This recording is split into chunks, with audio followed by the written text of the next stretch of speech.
magana ce na san komai na karewa. Allah kai zan godewa, kai kannin baiwar waka yau ga ta ina rerawa. Ga wata yar magana ta yan uwa na fi ganewa, farko da na farawa sai na ji ana kushewa, amma da na haƙuri yau ne ga shake nunawa. Farin jini daga Allah kadar fa ka riga ka samu, fagerawa ko waka kadar fa an riga an san ka. An ja da kai an barka, mai rabi ne ya baka, abin da ne soke ka kadar mutum da bosun soka. Wai ina mai laya ganar bane ka kawo naka, tun da rabiyar zabe ka kwalaje ne ba sai ya barka. Gare gare an san ka, kasa kasa an san ka, inda kai ban shaka.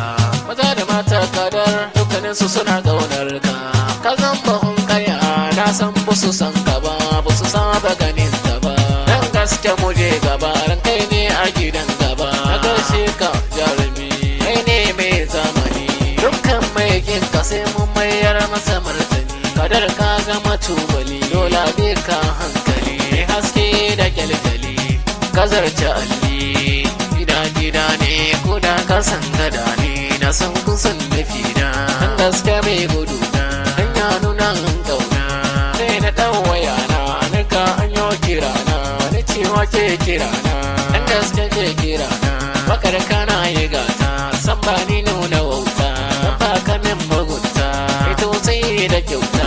Kai ka tara gayya, mai dubin masoya, na san da ba su da baya. Ka hali na manya, kadar sannu sannu, sai an bi ka sannu.